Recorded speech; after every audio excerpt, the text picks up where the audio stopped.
Hello दोस्तों, विहान कहानियाँ में आपका स्वागत है। सिमपुर नाम के एक गांव में महेश नाम का एक किसान रहता था। उसकी एक बेटी थी रोजा। पिताजी क्या आपको पता है, हमारे इस मोहल्ले में मनको नाम का एक व्यक्ति रहने के लिए आ रहा है। तो अच्छा, ये तो अच्छी खबर है बेटी। चलो उनका इस गांव में स्वागत करते हैं। रोजा और उसके पिता महेश अपने नए पड़ोसी का स्वागत करने गए। नमस्ते, मैं महेश हूँ। नमस्ते, हाँ मन को, हम आपके पड़ोसी हैं। ये है मेरी बेटी रोजा। हमने सोचा कि क्यों ना इस गांव में आपका स्वागत किया जाए। ओह शुक्रिया महेश, मुझे इस गांव में बहुत अच्छा लगा। सिमपुर में आपका स्वागत है अंकल जी। आपको किसी चीज़ की ज़रूरत होगी तो हमको याद करिएगा। ओह शुक्रिया बेटा, वैसे सुनकर बहुत अच्छा लगा। संजय इधर आओ। क्या हुआ पापा? बेटा, और ये है मेरा बेटा संजय। नमस्ते अंकल। हेलो, आप लोगों से मिलकर बहुत अच्छा लगा। देखना बेटा, यहाँ की मिट्टी बहुत उपजाऊ है। यहाँ पर खेती बाड़ी करके हम कुछ सालों में बहुत अमीर आदमी बन जाएंगे। कुछ सालों में? ये तो बहुत लंबा है अंकल। काम करने का क्या फायदा अगर उस काम से जल्दी अमीर ना बन पाए? ये तो बहुत लंबा है। चीजें इतनी आसान नहीं होती है बेटा, तो फिर उसे आसान होना चाहिए ना पापा। ये जिंदगी बहुत छोटी है, उसे मैं खुलकर जीना चाहता हूँ। कैसे बनते हैं मैं पता लगाऊंगा पापा। आप देखना, बहुत जल्द मैं अपने बेटे के बेसब्र के लिए माफी चाहता हूँ जी। कोई बात नहीं, इस उम्र में बच्चे बेसब्र ही होते हैं। फिक्र मत करो, सब ठीक हो जाएगा। लेकिन संजय के लिए ये बेशी नहीं बल्कि उसका जुनून था। संजय, तुम कहाँ थे बेटे? और ये सब तुम्हारे हाथ में क्या है? ये एक अद्भुत सामान है पापा। सामान? अद्भुत? वो कैसा? किसके लिए? ये एक धातु को सोने में बदलने का सामान है पापा। ये सब बकवास है संजय, तुम सिर्फ खेत पर ध्यान दो। हाँ पापा, ये सच है। ये धातु को सोने में बदल देगा और हम चुटकियों में अमीर बन जाएंगे।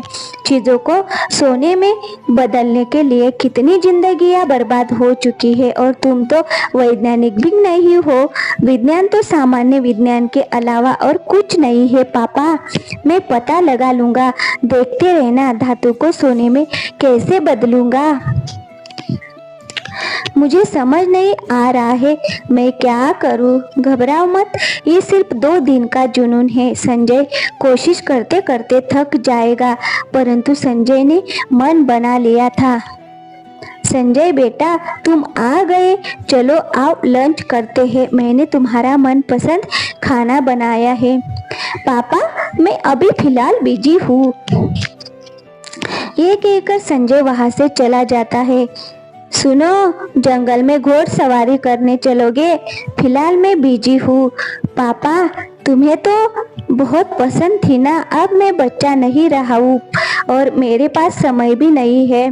तुम काम में इतना बिजी रहते हो कि अब मेरे से बात भी नहीं करते। ऐसी कोई बात नहीं है पापा, ये सब तो हमारे ही लिए है। सुनो बेटे, गाड़ी को गैरेज लेकर जाओगे क्या? इसमें कुछ गड़बड़ी हो गई है। अब मैं बहुत गरीब हो चुका हूँ, अब बीच में छोड़ के कहीं नहीं जा सकता।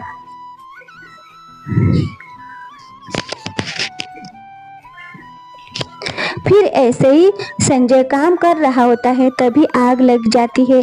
माफ करना पिताजी, मेरी आँख लग गई थी। तुम ठीक से खाना नहीं खाते हो, नींद नहीं लेते हो, और तो और मेरी मदद भी नहीं करते हो, और अभी तो आग लग जाती। अब तुम धातु को सोने में बदलने का काम छोड़ दो। ओ पिताजी, मैं नहीं छोड़ सकता। मैं बहुत बिजी हूँ और मैं धातु को सोना में बदल दूंगा और हमारी गरीबी जल्द से जल्द खत्म कर दूंगा।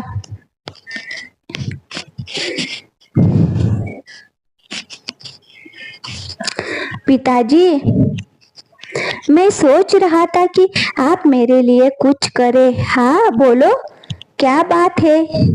मैं ये सोच रहा था कि जो खेत है ना, उसको हम लोग बेच देते हैं, उससे मेरी एक मशीन आ जाएगी। संजय, कहीं तुम पागल तो नहीं हो गए हो? नहीं पापा, मेरे एक प्रयोग के लिए एक मशीन की जरूरत है और उस मशीन को खरीदने के लिए हमारे पास पैसे नहीं है। अगर वो मशीन आ जाती है तो हम धातुओं को सोने में बदल देंगे, जिससे हम धातु बहुत जल्द अमीर हो जाएंगे। प्लीज पापा, समझो मेरे बात को।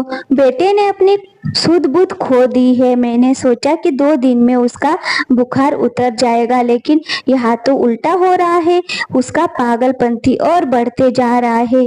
मैं क्या करूँ अब? हाँ कह दो कि तुम जमीन को बेच रहे हो।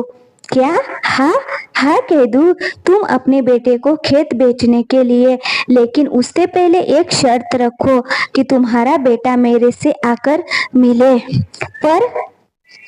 पर कुछ नहीं, भरोसा रखो मुझ पर, सब ठीक हो जाएगा। मन को वहां से सीधे अपने घर चला जाता है। ठीक है संजय बेटा, मैं अपने खेत बेचने के लिए तैयार हूँ, लेकिन उसके लिए एक शर्त है कि तुम पहले हमारे पड़ोसी से जाकर मिलो। बस इतनी सी बात है पापा। ठीक है, आप जो बोलोगे मैं वो सब करूँगा। संजय महेश से मिलने सीधे उसके घर चला जाता है। तो आओ आओ संजय बेटे, यहाँ बैठो। तो तुमको धातु को सोने में बदलने के काम में दिल है? हाँ बिल्कुल, और मैं जानता हूँ ये काम कर लेगा और मैं जल्द धातु को सोने में बदल दूंगा। आप बस देखते रहना अंकल, लेकिन इस काम के लिए आप मुझे ना रोके। ओह नहीं नहीं नहीं, मैं तुम्हें रुकने के लिए नहीं कहूँगा। दरअसल मैं चाहूँगा कि तुम और कोशिश करो। क्या? बिल्कुल सच में? जरा सोचो, अगर हम धातुओं को सोने में बदल देंगे तो हम बिना मेहनत के आसानी से बहुत अमीर बन जाएंगे। जी अंकल जी बिल्कुल, लेकिन मेरे पिताजी है कि बात ही नहीं समझते। दुखी की बात है बेटा, मैं थोड़ा सा जवान होता तो कितना अच्छा होता ना। मैं धातु को सोने में बदल देता, लेकिन मैं कितना करीब था ना। क्या आपने भी धातु से सोना बनाने की कोशिश की थी? हाँ बेटे, और मैंने ये काम तकरीबन कर ही लिया था। अंकल मुझे और बताइए ना प्लीज। एक खुफिया राज है बेटे, अगर वो राज पता चल जाए तो पूरी गुंदी सुलझ जाएगी। ये खुफिया राज? हाँ खुफिया राज, जो कि केलों के पत्तों पर भी लटके धूल से भरे 7 थैले जो कि प्रार्थना और मंत्रों से बोया गया हो। क्या वो मंत्र मुझे सिखाओगे? हाँ बिल्कुल, लेकिन सिर्फ तुम्हें, और याद रखना उन पौधों को तुमको ही बोना होगा और उसकी रेख देख की तुमको ही करनी होगी। और मंत्रों को बोलकर उस पत्ते पर लगे धूल को एकत्र करके 7 थैले बनाने होंगे। मैं ये काम कर लूंगा अंकल। अगर मैं जवान होता तो ये काम मैं खुद ही कर लेता। आप फिक्र मत करिए अंकल, ये काम तो मैं हम दोनों के लिए ही करूँगा। तो महेश ने संजय को कुछ खास मंत्र सिखाए। वो खुश होकर अपने सपने को पूरा करने घर की ओर चला गया। पिताजी, आपको जमीन बेचने की जरूरत नहीं है। माफ करना कि मैंने आपको जमीन बेचने के लिए कहा, लेकिन तुम्हारे प्रयोगों का क्या होगा बेटा? बुआई का मौसम आने वाला है। क्या उस जमीन पर हम केले उगा सकते हैं? हाँ बेटे बिल्कुल पापा, आपको कुछ करने की जरूरत नहीं है, सब कुछ मैं कर लूंगा। बुआई का मौसम आ ही गया और संजय काम पर लग गया। वह ध्यान रखा कि बीज बोते समय मंत्रों का उपचार करना है। पौधों पर पानी डालते हुए भी वो मंत्रों का उपचार कर रहा था। ऐसे ही समय बीतते गया। कुछ महीने बाद केले के पौधे बड़े हो गए और वह केले के पत्तों पर लगी धूल को बड़े ही सावधानी से एकत्रित करने लगा। ये धूल तो बहुत कम है, मुझे और खेत में केले लगाने होंगे जिससे कि अधिक धूल जमा हो सके।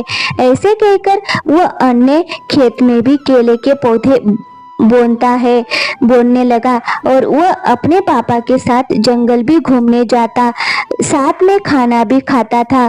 दोनों मिलकर मस्ती भी करते। इस प्रकार संजय अपने पिता के साथ समय बिताने लगा।